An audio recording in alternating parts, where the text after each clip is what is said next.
and this presentation is on Gpf, a green power forwarding technique for energy efficient network operations. The agenda for today's presentation is as I'll start with a brief introduction of the problem statement, then I'll briefly present the related work in this section, followed by the research methodology followed by this paper. Finally, I'll analyze the results and end it with the conclusions and some directions for future work. So the energy consumption of the internet infrastructure has been rising steadily. And here I have some statistics that prove this. So a typical Google search uses approximately as much energy as required for illuminating a 60-watt bulb for 16 seconds and is typically responsible for emitting 0.2 gram of carbon dioxide. Another statistic is, so in April 2018, the YouTube video Despacito became the first video to hit 5 billion views on YouTube. But in this process, it burned approximately as much energy as 40,000 US homes use in a year. So what these statistics prove that the energy consumed by the internet infrastructure has some tangible inputs and outputs. This graph shows the predicted energy consumption of the wire network infrastructure up till 2030. As we can see, the worst case prediction for the energy consumption by 2030 is around 8,000 terawatt hours. This graph shows the average PUE of data centers globally as measured by the mechanical and electrical infrastructure efficiency. So PUE is the ratio of total equipment energy consumption to the IT equipment energy consumption. And as we can see, the graph is starting to getting plateaued now. So efforts to improve the energy efficiency of the mechanical and electrical infrastructure of the data center are now producing only marginal improvements. So further gains need greater involvement on the IT management side. So what this graph indicates are that operators are upgrading or replacing their servers less frequently. This is because the slowdown of the Moore's law leaves them with less incentive to replace existing hardware. In 2015, the most common period for hardware refresh was 3 years, while in 2020 it has extended to 5 years. So this further promotes the need to operate the existing hardware in the data centers in a more efficient way. Now I'll review the existing literature in this field. So on a high level, the existing approaches around energy efficiency in networks can be categorized into 5 different categories. First is sleeping of network elements. Second is link rate adaptation. Third is proxying. Fourth is store and forward. And fifth is network traffic aggregation. Next, I'll briefly go over each of these categories. So sleeping of network elements is based on the intuition that networks are over-provisioned and underutilized, and parts of the network or individual devices can be put to sleep during off-peak hours. But some research challenges in this category are that the existing network hardware have limited support for sleeping, and also mechanisms for waking up a sleeping network element are non-trivial. Link rate adaptation gained popularity as a potential approach after research proved that higher link rates consumed more energy than lower link rates, and the differences become more significant with higher link speeds as we go up to 10 gig and 40 gig. The research challenges in this category are understanding the impact of these changes on cost-based switching and routing protocols, and also understanding the trade-offs between frequent link rate changes and the network performance. Proxying is based on the hypothesis that periodic network chatter traffic does not allow end hosts to sleep effectively.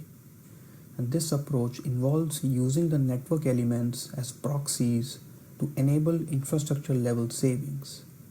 Some research challenges in this category include finding the optimal placement of the proxy in the network and also understanding the trade-off between energy saved by end host sleeping and the additional energy consumed by the proxy device.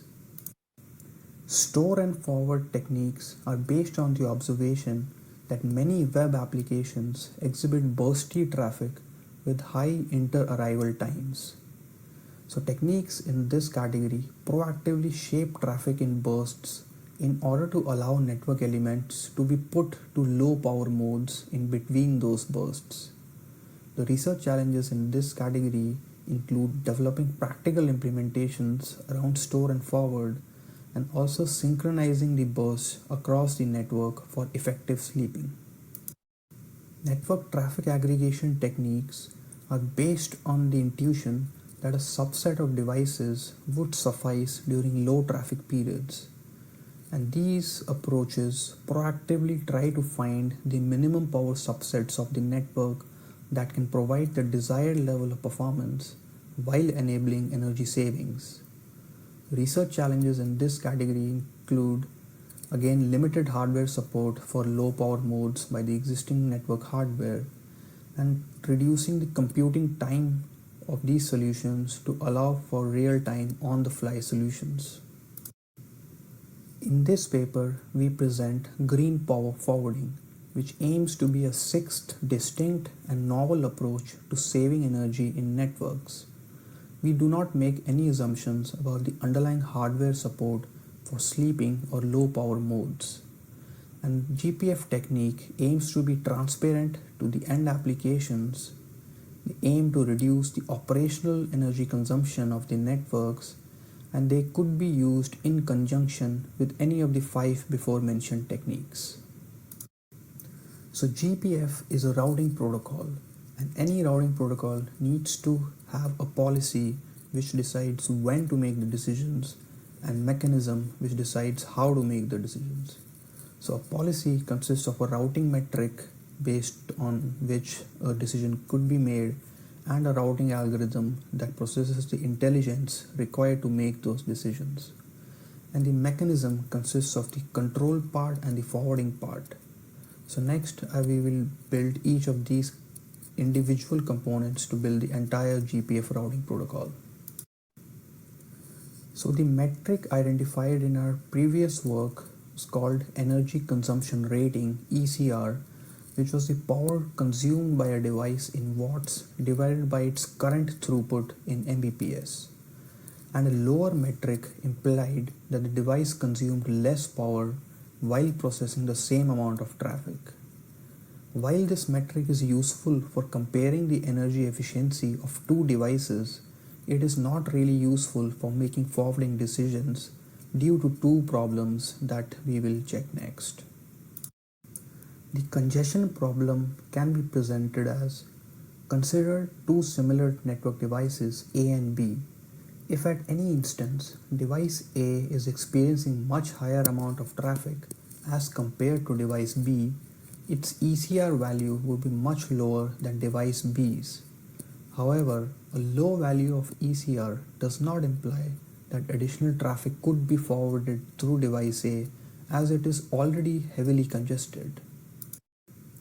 The sleeping giant problem is presented as: consider two dissimilar network devices A and B. At any instance, both devices are experiencing similar amounts of bandwidth. However, since device B is a bigger, more feature-rich box, it is consuming higher amounts of power, which makes its ECR value higher than device A's. Therefore, even though device B has the potential to support higher amounts of bandwidth, it will not be preferred at this instance because of its current lower ECR value. So these are the two problems with the existing ECR metric. So a more useful metric instead for making forwarding decisions would be one that helps in determining the lowest power and least congested paths. In other words, devices that consume less power and have high available bandwidth should be preferred over those consuming high power and having low available bandwidth. The metric energy efficiency potential, EEP, is introduced in this research, which is the aggregated energy consumption normalized to the available bandwidth of the device. With this, we have the routing metric component defined. The Gpf algorithm is based on Dijkstra's shortest path first SPF algorithm, but instead of using link speed as the routing metric, we use EEP, or the current wattage of the device divided by its available bandwidth, to compute the least power and least congested paths. This algorithm can be implemented in both centralized and distributed ways, and the time complexity for the algorithm for n nodes is n square. The next question that we asked in our research was, can we provide the network administrator with the capability to trade off energy savings with network performance? To enhance Gpf and provide trade-offs between energy savings and network performance, a network dial is designed with the capability to switch between different modes. The goal behind this network dial is to translate the intent of the network administrator to operate the network in a certain energy mode into a distributed systems problem and solving it by fetching the required energy and performance parameters, computing routing metrics as per the dial mode set, running the Gpf algorithm, and reconfiguring the network accordingly. The energy savings are determined by one parameter, the current power consumption of the device in watts, and the network performance is determined by three parameters: the available bandwidth in Mbps, the total delay in milliseconds, and the total packet loss in percentage. Since in many instances energy savings come at the cost of network performance, three modes are defined to cover the entire range of operations for the network administrator to select. So mode 1 is wherein the forwarding decisions are based on energy savings only and network performance parameters are not considered, while mode 3 is the exact opposite, where forwarding decisions are based just on network performance and energy savings parameters are not considered. While mode 2, which we envision to be the default mode, is the mode wherein forwarding decisions are based on both energy savings and network performance parameters. Although just 3 dial modes have been defined in this work, the same principles could be used to develop as many modes as required. Implementing these trade-offs allow for utilizing the opportunity costs associated with energy savings at the expense of network performance and vice versa. The network dial should allow trade-offs between 4 parameters: power, bandwidth, delay, and loss. The final weighted formula that combines these 4 parameters for the purpose of comparing routes is defined here. It uses 4 constants C1 through C4 to act as multipliers in the final routing calculation, and a lower metric would be preferred when making forwarding decisions. Here, the energy savings matrix is defined as a first term C1 into power, while the network performance metric is defined as a remaining part of the equation, the addition of the second, third, and fourth terms. The 4 constants C1 through C4 would need to be manipulated over a range such as 0 to 1 in order to implement the different network dial modes. Dividing by 10 raised to the power 4 by the available bandwidth helps to differentiate between higher amounts of bandwidth. Otherwise, all available bandwidth values above 1 Mbps would yield a value between 0 and 1, thereby not impacting the final routing metric significantly.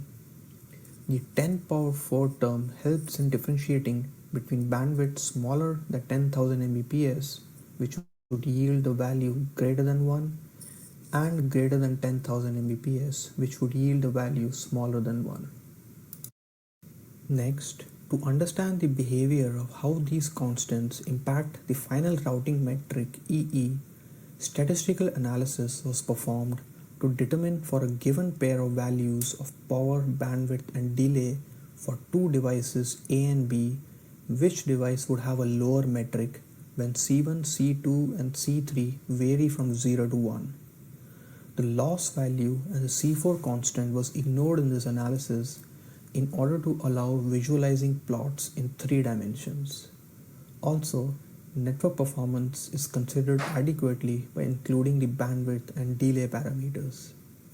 A sample plot is shown here, wherein black points indicate that the routing metric of device A was lower than device B, the yellow points indicate the opposite, and the red points indicate that both devices had the same EE value for those particular values of C1, C2 and C3. Simulating over a wide range of power, bandwidth and delay values helped identify a trend of how the constants values need to be modified in order to get the desired result. The constants value chosen for each mode are depicted in this figure. For dial mode 1, C1 is set to 1 and C2, C3 and C4 are set to 0 to ensure that the EE value is calculated by the power consumption term only and the 3 network performance parameters are not considered. For dial mode 3, C1 is set to 1 while C2, C3 and C4 are set to 1 so that EE is calculated based on network performance only and energy efficiency is not considered. For dial mode 2, C1 is set to 0.75 and C2, C3 and C4 are each set to 0.25. The rationale behind these values is that since network performance is calculated based on 3 parameters and energy savings is calculated by just 1 parameter, the weightage for the 4 constants should be proportional. Therefore, C1 is set to 3 times the values of C2, C3 and C4. So, between dial modes 1 and 3, C1 decreases from 1 to 0 and C2, C3 and C4 increase from 0 to 1. These values depicted are one instance of the dial implementation and any values can be set to the constants to create intermediary modes according to specific requirements. With this, we have defined the routing algorithm and the policy component of the routing protocol. The network topology used for the experiments is shown in this figure. It consists of a 2-tier flow architecture with every leaf switch connected to each of the spine switches and the 2 leaf switches connected to one host each. Even though the devices used are switches, they are operated as routers with every interface being on a different network in order to allow manipulation of IP traffic.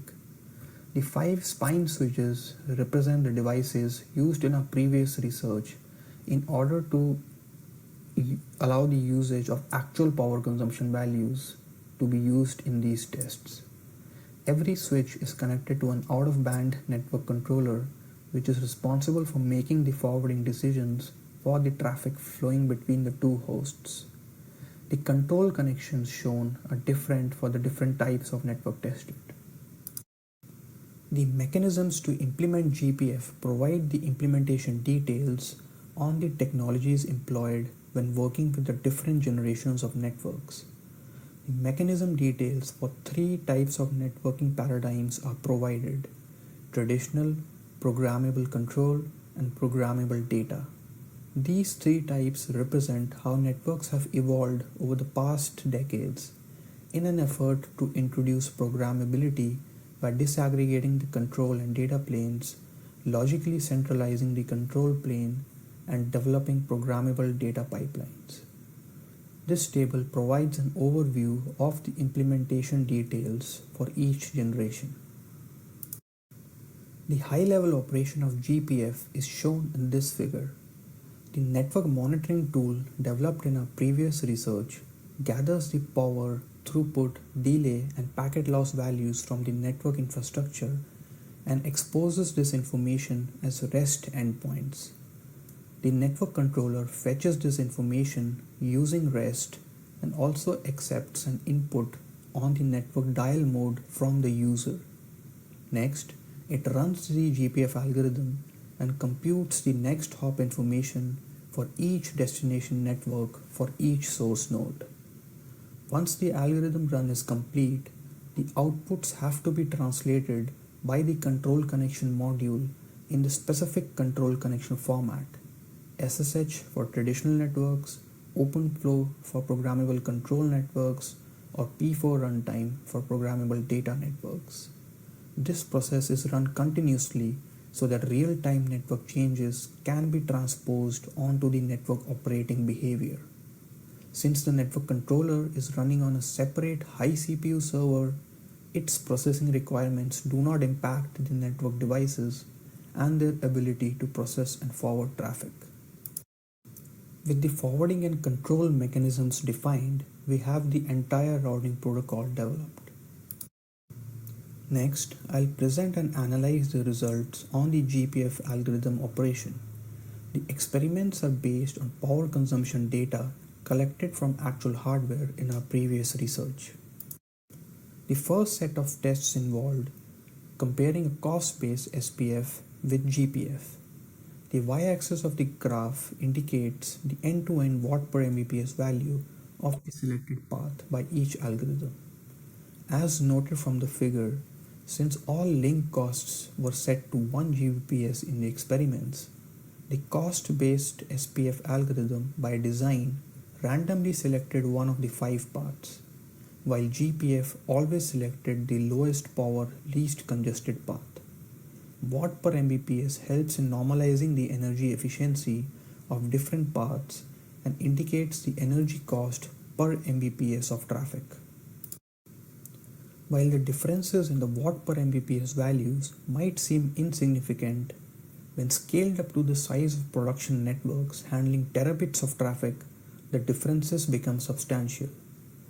This figure compares the operational energy expenditures in US dollars for 500 devices running cost-based SPF versus Gpf over different time durations.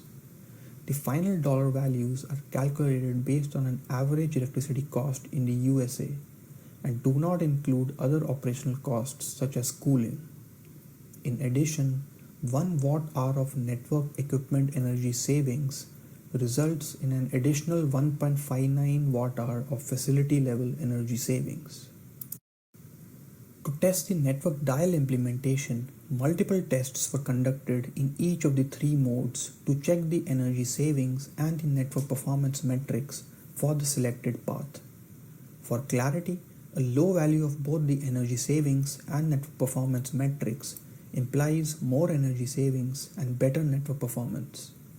For mode 1, low values of the energy saving metric and high values of the network performance metric are noted. For mode 3, high values of the energy savings metric and low values of the network performance metric are noted. For mode 2, intermediate values of both metrics are noted. A broader impact of this dial is that it promotes national security, enabling the government and defense networks to work for longer durations in the event of a disaster by allowing operations in the high energy savings, low network performance mode. In conclusion, a novel technique to incorporate energy efficiency into the network forwarding decisions and to provide trade-offs between energy savings and network performance was presented in this paper. The Gpf algorithm developed from this research computes lowest power, least congested paths for all network destinations. The experiment results indicate that significant energy and cost savings could be achieved by prioritizing devices that process traffic more energy efficiently. In addition, a network dial with multiple modes is described that provides a convenient way to trade off between energy savings and network performance.